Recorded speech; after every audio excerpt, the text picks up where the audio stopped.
ਭੂਰਿਆਂ ਵਾਲੇ ਰਾਜੇ ਕੀਤੇ ਭਾਗ 8ਵਾਂ। ਖਾਨ ਖਾਨਾ ਨਾਲ ਇਹ ਵੈਰ ਕਿਉਂ ਅਤੇ ਸ੍ਰੀਨਗਰੀਆ ਫਤਿਹ ਸ਼ਾਹ ਬਚ ਗਿਆ। ਵਾਹਿਗੁਰੂ ਜੀ ਕਾ ਖਾਲਸਾ ਵਾਹਿਗੁਰੂ ਜੀ ਕੀ ਫਤਿਹ। ਹਉਮੈ ਦਾ ਮਾਰਿਆ ਇਨਸਾਨ ਕੀ ਕੁਝ ਨਹੀਂ ਕਰ ਗੁਜ਼ਰਦਾ। ਈਰਖਾ ਦਾ ਸਾੜਾ ਵੱਡਿਆਂ ਵੱਡਿਆਂ ਨੂੰ ਸਾੜ ਕੇ ਭਸਮ ਕਰ ਦਿੰਦਾ। ਖਾਨ ਖਾਨਾ ਮੁਗਲ ਰਾਜ ਦਾ ਬੜਾ ਮਜ਼ਬੂਤ ਥੰਮ ਸੀ। ਵਫਾਦਾਰੀ ਇਸ ਵਿੱਚ ਕੁੱਟ-ਕੁੱਟ ਕੇ ਭਰੀ ਹੋਈ ਸੀ। ਇਹ ਬਹਾਦਰ ਸ਼ਾਹ ਦਾ ਪੁਰਾਣਾ ਨੌਕਰ ਸੀ। ਬਾਦਸ਼ਾਹ ਨੇ ਔਰੰਗਜ਼ੇਬ ਦੇ ਸਮੇਂ ਅਮੀਰਾਂ ਦੇ ਹੱਕ ਪਿੱਛੇ ਪਾ ਕੇ ਇਸ ਨੂੰ ਏਕਾ-ਏਕ ਹੀ ਵਜ਼ੀਰ ਬਣਾ ਦਿੱਤਾ ਸੀ। ਇਸ ਲਈ ਬਹੁਤ ਸਾਰੇ ਅਮੀਰ ਖਾਨ ਖਾਨਾ ਦੇ ਲਹੂ ਦੇ ਧਿਆਏ ਹੋ ਰਹੇ ਸਨ। ਆਪਣਾ ਵਤਰ ਵਾਹੁਣ ਲਈ ਉਹ ਜਿਸ ਸਮੇਂ ਦੀ ਉਡੀਕ ਵਿੱਚ ਸਨ, ਹਾਲਾਤ ਨੇ ਪੈਦਾ ਕਰ ਦਿੱਤਾ। ਇਸ ਹਾਥਾਏ ਮੌਕੇ ਤੋਂ ਉਹਨਾਂ ਪੂਰਾ ਫਾਇਦਾ ਉਠਾਇਆ। ਬੰਦਾ ਸਿੰਘ ਭਾਵੇਂ ਬਚ ਜਾਵੇ ਪਰ ਖਾਨ ਖਾਨਾ ਸੁੱਕਾ ਨਾ ਜਾਵੇ। ਇਸ ਲਈ ਉਹਨਾਂ ਗਿਣੀ ਮਿਥੀ ਵਿਉਂ ਤਹਿਤ ਬੰਦਾ ਸਿੰਘ ਨੂੰ ਸਣੇ ਉਸਦੀ ਚੋਣਵੀਂ ਸੈਨਾ ਦੇ ਆਪਣੀਆਂ ਕਤਾਰਾਂ ਵਿੱਚ ਦੀ ਬਾਹਰ ਕਰ ਦਿੱਤਾ। ਇਦਾਰਤ ਖਾਂ ਦੀ ਦੱਸੀ ਸਾਖੀ ਦੀ ਘੋਖ ਵੀ ਘੋਖ ਦੀ ਕਸਵੱਟੀ ਤੇ ਠਹਿਰਦੀ ਨਜ਼ਰ ਨਹੀਂ ਆਉਂਦੀ। ਇਹਨਾਂ ਤੋਂ ਹਟ ਕੇ ਇਸ ਤੱਥ ਨੂੰ ਰੱਦ ਨਹੀਂ ਕੀਤਾ ਜਾ ਸਕਦਾ ਕਿ ਬੰਦਾ ਸਿੰਘ ਇੱਕ ਵਧੀਆ ਜੰਗੀ ਮਾਹਰ ਸੀ। ਉਹ ਹੱਦ ਦਰਜੇ ਦਾ ਤੀਖਣ ਬੁੱਧੀ ਵਾਲਾ, ਉਦਮੀ, ਸਾਹਸੀ, ਗੁਰੀਲਾ, ਜੰਗੀ ਚਾਲਾਂ ਤੋਂ ਪੂਰਾ ਜਾਣਿਆ ਤੇ ਹਰ ਹਾਲਤ ਵਿੱਚ ਮਾਨਸਿਕ ਸੰਤੁਲਨ ਕਾਇਮ ਰੱਖਣ ਵਾਲਾ ਸੂਰਮਾ ਸੀ। ਉਹ ਕਿਸੇ ਵੀ ਸਹਾਇਤਾ ਤੋਂ ਬਿਨਾਂ ਹੀ ਦੁਸ਼ਮਣ ਨੂੰ ਹਰ ਉਹ ਦਾਅ ਲਾ ਕੇ ਚਿੱਤ ਕਰ ਦੇਣ ਦੀ ਸਮਰੱਥਾ ਰੱਖਦਾ ਸੀ ਜਿਸ ਬਾਰੇ ਦੁਸ਼ਮਣ ਸੋਚ ਵੀ ਨਾ ਸਕੇ। ਉਸ ਨੂੰ ਅਕਾਲ ਪੁਰਖ ਤੇ ਭਰੋਸਾ ਤੇ ਖਾਲਸੇ ਦੇ ਬਾਹੂਬਲ ਤੇ ਮਾਣ ਸੀ।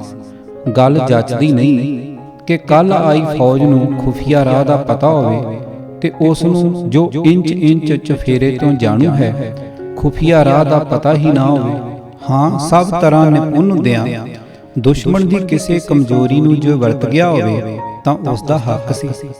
11 ਦਸੰਬਰ 1710 ਈਸਵੀ ਦਾ ਸੂਰਜ ਨਿਕਲਿਆ ਹੀ ਸੀ ਕਿ ਮੁਨੀਮ ਖਾਨੇ ਖਾਨਾ ਨੇ ਆਪਣੇ ਤਹਿਤ ਫੌਜ ਨੂੰ ਹੁਕਮ ਦਿੱਤਾ ਕਿ ਅੱਗੇ ਵੱਧ ਕੇ ਕਿਲੇ ਉੱਤੇ ਹੱਲਾ ਕਰਨ।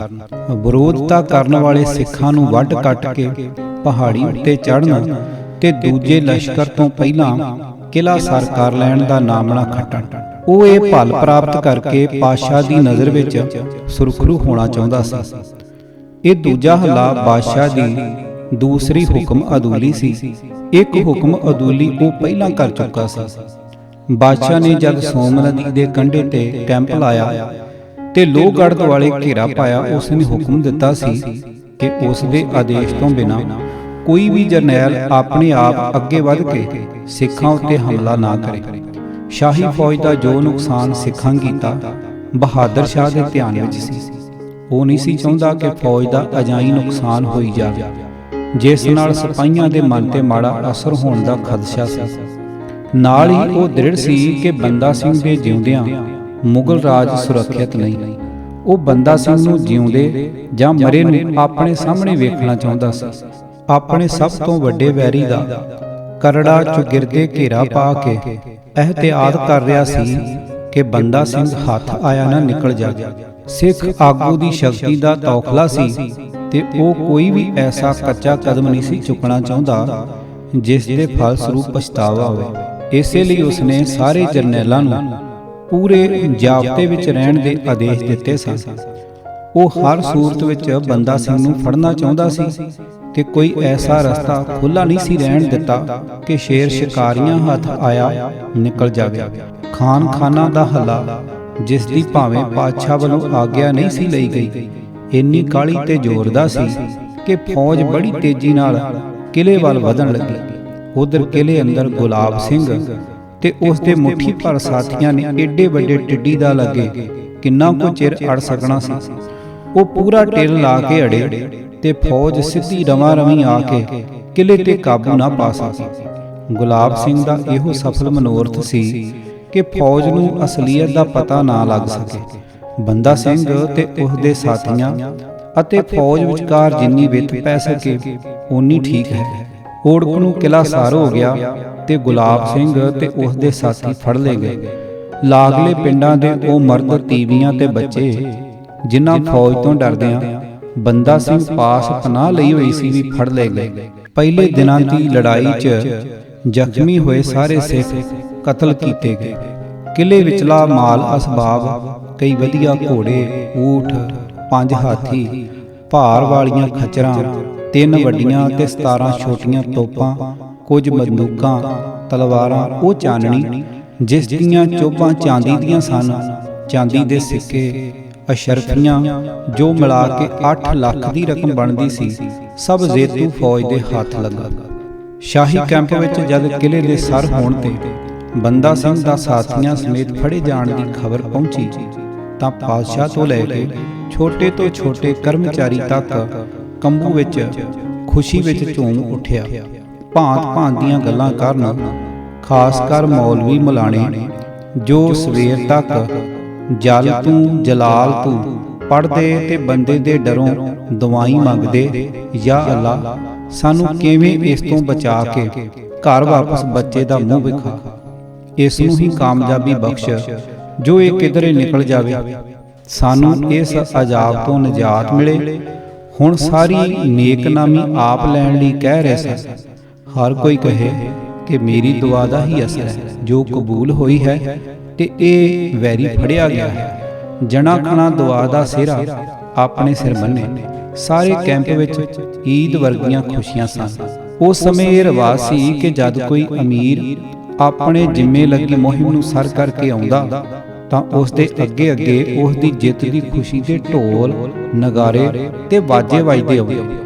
ਇਸ ਨਾਲ ਨਿਰੀ ਜਿੱਤ ਦੀ ਖੁਸ਼ੀ ਹੀ ਲੋਕਾਂ ਵਿੱਚ ਨਹੀਂ ਸੀ ਬਖੇਰੀ ਜਾਂਦੀ, ਸਗੋਂ ਲੋਕਾਂ ਦੇ ਦਿਲਾਂ ਤੇ ਸਰਕਾਰ ਦੀ ਤਾਕਤ ਦਾ ਦਬਦਬਾ ਬਿਠਾਇਆ ਜਾਂਦਾ। ਲੁੱਟਿਆ ਮਾਲ ਤੇ ਫੜੇ ਹੋਏ ਦੁਸ਼ਮਣ ਤੇ ਉਸ ਦੇ ਸਿਪਾਹੀਆਂ ਦੀ ਅੱਗੇ ਲਾ ਕੇ ਪ੍ਰਦਰਸ਼ਨੀ ਕੀਤੀ ਜਾਂਦੀ। ਸੰਗਲਾਂ ਨਾਲ ਜਕੜੇ, ਗਲਾਂ ਵਿੱਚ ਤੌਕ, ਜਿਸਮ ਤੇ ਹਾਸੋਹੀਣੀ ਲਿਬਾਸ ਪਾਉਣਾ, ਵੈਰੀ ਦੀ ਰੱਜ ਕੇ ਬੇਪਤੀ ਕਰਨਾ ਤੇ ਲੋਕਾਂ ਨੂੰ ਡਰਾਵਾ ਦੇਣਾ ਚਾਹੁੰਦਾ ਸੀ। ਮੁਨਿਮ ਖਾਨ ਤਾਂ ਮੁਗਲ ਰਾਜ ਦੇ ਬਹੁਤ ਹੀ ਡਾਢੇ ਵੈਰੀ ਨੂੰ ਫੜ ਕੇ ਲਿਆਇਆ ਸੀ। ਆਪਣੇ ਵੱਲੋਂ ਉਹ ਬੰਦਾ ਸਿੰਘ ਨੂੰ ਫੜੀ ਆਉਂਦਾ ਸੀ, ਜਿਸ ਨੇ ਮੁਗਲ ਰਾਜ ਤੇ ਕੁੱਲ ਤੁਰਕਾਣੀ ਦੀ ਨੀਂਦ ਹਰਾਮ ਕੀਤੀ ਹੋਈ ਸੀ। ਉਸ ਦੇ ਅੱਗੇ ਅੱਗੇ ਜਿੱਤ ਦੇ ਨਗਾਰੇ ਵੱਜਦੇ ਆ ਰਹੇ ਸਨ ਤੇ ਉਹ ਇਸੇ ਹਾਲਤ ਵਿੱਚ ਬਾਦਸ਼ਾਹ ਦੇ ਡੇਰੇ ਵੱਲ ਆ ਰਿਹਾ ਸੀ ਕਿ ਰਾਹ ਵਿੱਚ ਹੀ ਸ਼ਾਹੀ ਹੁਕਮ ਮਿਲਿਆ ਕਿ ਨਗਾਰੇ ਬੰਦ ਕੀਤੇ ਜਾਣ ਤੇ ਖਾਨਖਾਨਾ ਬਾਦਸ਼ਾਹ ਦੇ ਹਜ਼ੂਰ ਆਉਣ ਦੀ ਦਲੇਰੀ ਨਾ ਕਰੇ। ਖਾਨਖਾਨਾ ਆਪਣੇ ਮਨ ਵਿੱਚ ਪ੍ਰਸੰਨ ਸੀ ਕਿ ਉਹ ਬੰਦਾ ਸਿੰਘ ਨੂੰ ਜਿਉਂਦਿਆਂ ਹੀ ਫੜ ਕੇ ਪਾਤਸ਼ਾਹ ਪਾਸ ਲਈ ਜਾ ਰਿਹਾ ਹੈ। ਇਸ ਨਾਲ ਪਾਤਸ਼ਾਹ ਨੂੰ ਉਹ ਗੁੱਸਾ ਜੋ ਉਸ ਦੀ ਪਹਿਲੀ ਹੁਕਮ ਅਦੂਲੀ ਕਾਰਨ ਉਸ ਨੂੰ ਸੀ, ਖਤਮ ਹੋ ਜਾਵੇਗਾ ਤੇ ਉਸ ਦਾ ਦਿਲ ਉਸ ਲਈ ਪ੍ਰਸ਼ੰਸਾ ਨਾਲ ਭਰ ਜਾਵੇਗਾ। ਪਰ ਕੌਣ ਉਸ ਦਾ ਦਿਲ ਟੁੱਟ ਜਾਣ ਤੇ ਅਥਾਹ ਨਿਰਾਸ਼ਤਾ ਦਾ ਅੰਦਾਜ਼ਾ ਲਾ ਸਕਦਾ ਜਦ ਉਸ ਨੂੰ ਪਤਾ ਲੱਗਾ ਕਿ ਬਾਜ ਜਾਲ ਤੋਂ ਨਿਕਲ ਗਿਆ ਹੈ ਤੇ ਜਿਸ ਨੂੰ ਫੜ ਕੇ ਲਿਆਇਆ ਹੈ ਉਹ ਕੁਝ ਹੋਰ ਹੀ ਤੇ ਬੰਦਾ ਸਿੰਘ ਦਾ ਏਡੇ ਪੀੜੇ ਘੇਰੇ ਚੋਂ ਨਿਕਲ ਜਾਣ ਕਰਕੇ ਉਹ ਸ਼ਾਹੀ ਗੁੱਸੇ ਤੇ ਗਮ ਵਿੱਚ ਡੁੱਬ ਗਿਆ। ਉਹ ਨਿਰਾਸ਼ਤਾ ਡਿੱਕੇ ਡੋਲੇ ਖਾਂਦਾ ਹੋਇਆ ਆਪਣੇ ਡੇਰੇ ਵੱਲ ਨੂੰ ਮੁੜ ਗਿਆ। ਹਰ ਘੜੀ ਉਸ ਨੂੰ ਦਿਲ ਤੋੜਨ ਵਾਲੀਆਂ ਖਬਰਾਂ ਮਿਲਦੀਆਂ ਕਿ ਦਰਬਾਰ ਵਿੱਚ ਉਸ ਦੇ ਦੋਖੀ ਉਸ ਦੀ ਨਾਕਾਮਯਾਬੀ ਕਾਰਨ ਸ਼ਾਹੀ ਬੜੇ ਖੁਸ਼ ਹਨ ਤੇ ਬਾਦਸ਼ਾਹ ਜੋ ਇਸ ਵੇਲੇ ਬਹੁਤ ਹੀ ਗੁੱਸੇ ਵਿੱਚ ਹੈ ਨੂੰ ਹੋਰ ਭਖਾ ਰਹੇ ਹਨ। ਇਸ ਮੁਹਿੰਮ ਦੀ ਨਾਕਾਮਯਾਬੀ ਤੁਹਾਡੇ ਤੇ ਸੁੱਟ ਰਹੇ ਹਨ ਤੇ ਖੁੱਲ੍ਹ ਖੁੱਲ੍ਹਾ ਤੁਹਾਨੂੰ ਬੁਰਾ ਭਲਾ ਕਹਿ ਰਹੇ ਹਨ। ਬਾਦਸ਼ਾਹ ਦਾ ਗੁੱਸਾ ਕੁਝ ਦੇਰ ਬਾਅਦ ਉਤਰ ਗਿਆ ਤੇ ਉਸ ਨੇ ਫਿਰ ਉਸ ਤੇ ਮਿਹਰਬਾਨੀ ਕਰਨੀ ਆਰੰਭ ਦਿੱਤੀ। ਬਾਦਸ਼ਾਹ ਨੂੰ ਤਖਤ ਦਿਵਾਉਣ ਲਈ ਵੱਡਾ ਮੋਢੀ ਖਾਨਖਾਨਾ ਸੀ, ਸੋ ਬਾਦਸ਼ਾਹ ਨੇ ਕਰਕੇ ਉਸ ਦੇ ਵਕਾਰ ਨੂੰ ਮੁੜ ਬਹਾਲ ਕਰਨ ਦਾ ਪੂਰਾ ਯਤਨ ਕੀਤਾ। ਤਦ ਵੀ ਇਹ ਸਾਊ ਤੇ ਵਫਾਦਾਰ ਅਮੀਰ ਸ਼ਾਹੀ ਨਾ ਸ਼ੁਕਰੀ ਦੇ ਅਸਰ ਤੋਂ ਅਭਿੱਜ ਨਾ ਰਿਹਾ। ਤਿੰਨੇ ਸਾਹਿਬਜ਼ਾਦੇ ਤੇ ਅਮੀਰ ਉਲ ਉਮਰਾ ਉਸ ਦੀ ਮੁਕੰਮਲ ਬਰਬਾਦੀ ਲਈ ਉਸ ਦੇ ਮਗਰ ਲੱਗੇ ਹੋਏ ਸਨ, ਜਿਸ ਵਿੱਚ ਉਹ ਪੂਰੇ ਕਾਮਯਾਬ ਹੋਏ। ਇਸ ਲਈ ਇਹ ਦਿਲ ਵਿਨਵਾਂ ਦੁੱਖ ਸ਼ਾਹੀ ਨਾ ਸ਼ੁਕਰੀ ਦੇ ਅਫਸੋਸ ਨਾਲ ਮਿਲ ਕੇ ਜ਼ਹਿਰ ਵਿੱਚ ਡੁੱਬਾ ਖੰਜਰ ਬਣ ਕੇ ਉਸ ਦੀ ਛਾਤੀ ਵਿੱਚ ਖੁੱਭ ਗਿਆ। ਇਹ ਦੁੱਖ ਉਸ ਨੂੰ ਵਿੱਚੇ ਵਿੱਚ ਖਾ ਗਿਆ। ਬੇਇੱਜ਼ਤੀ ਵਾਲੇ ਦਿਨ ਹੀ ਉਹ ਬਿਮਾਰ ਹੋ ਗਿਆ, ਇੱਥੋਂ ਤੱਕ ਕਿ ਉਹ ਥੋੜੇ ਦਿਨਾਂ ਵਿੱਚ ਹੀ ਮੰਜੇ ਨਾਲ ਲੱਗ ਗਿਆ। 2.5 ਮਹੀਨੇ ਬਾਅਦ ਰਾਜ ਦਾ ਇਹ ਵਫਾਦਾਰ ਸਿਪਾਹੀ इस जहानों कूच कर गया। जिस वेले किला सर हो गया ते फतेह दा इशारा दे दिता गया तां समय दे रिवाज अनुसार जिस जिस ने पहलों आके खबर दिती पातशाह पासों तकड़े इनाम लए। बहादुर शाह ने यह खबर सुनदियां ही लोहारां नूं बुला के हुक्म दिता कि छेती तो छेती लोहे का एक मजबूत पिंजरा तैयार करन तां कि बंदे नूं उस विच बंद कीता जावे। दूजे पासे जद खान खाना दी सेना गुलाब सिंह, मुसलमान इतिहासकार उस नूं गुलाबू ही लिखते हैं, अमर छकण तो पहला गुलाबू नां नाल बुलाया जांदा सी, नूं वजीर पास लियाए तां पुछ पड़ताल वजों दो चार गल्लां पुछण तो ही पता लग गया कि यह बंदा नहीं, बंदे दी नकल है। बादशाह इस हार ते बहुत तिल मिलाया होया सी। फौज दे अमीरां नूं बुरा भला कहा पर कर कुछ नहीं सी सकदा, चुप हो रहा। हमीद खां बहादुर नूं हुक्म मिलिया कि वह तकड़ी फौज लैके बंदे दा पिछा करे, जेकर जिउंदा मोया हथ आ जावे तां वाह भली, नहीं तां नाहन दा बर्फी राजा फड़ लियाउणा, क्योंकि वह पक्का नमक हराम साबित होया है कि उसने साडे एडे वड्डे वैरी नूं अपने राज विच दी सुक्का ही लंघ जाण दिता। वह उस नूं फड़ के साडे हवाले कर सकदा सी। हमीद खां बहादुर फौज लैके बंदे दे मगर गया तां सही, पर वह कर की सकदा सी? बंदे नूं फड़ सकना उस दे वस दा रोग नहीं सी।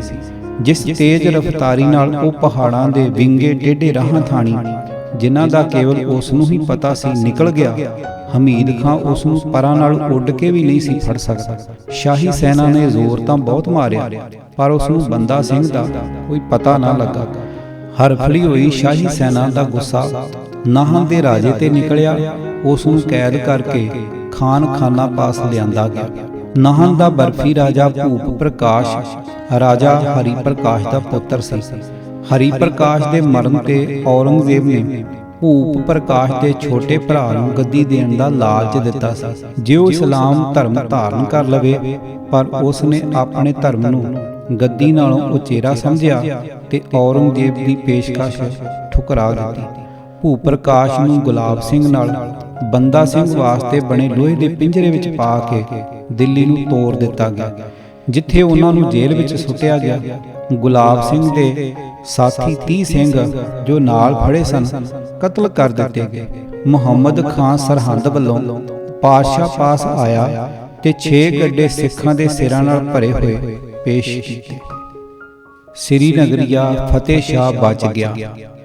हमीद खां बहादुर नूं हुक्म नाहन ते श्रीनगर दे दोहां ही पहाड़ी राजियां नूं फड़ के बादशाह दे पेश करन दा सी। नाहन जो कि मुखलसगढ़ दे लागे सी, हमीद खां झट पहुंच गया। भूप प्रकाश जे चाहुंदा तां शहर छड्ड के निकल जांदा, बच सकदा सी। शाही महलां विखे बर्फ पहुंचाउण दी उत्तम सेवा ते लगा राजा अपने आप नूं मुगल हुकूमत दा अंग पक्ष ही समझदा सी।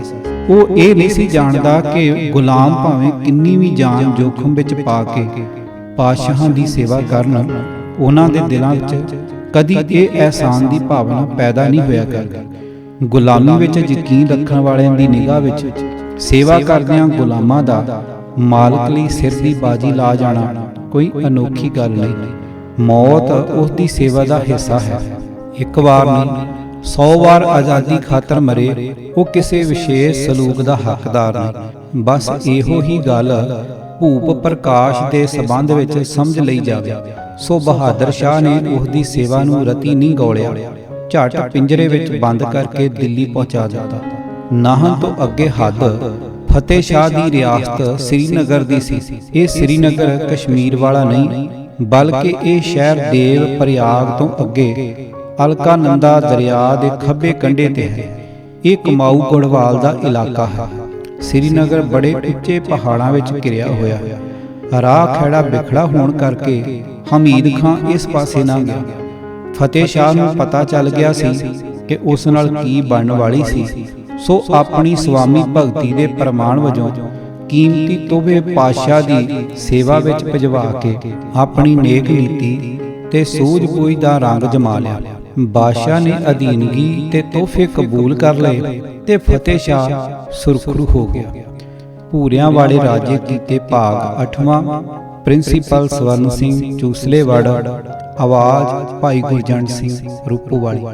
ਵਾਹਿਗੁਰੂ ਜੀ ਕਾ ਖਾਲਸਾ, ਵਾਹਿਗੁਰੂ ਜੀ ਕੀ ਫਤਿਹ।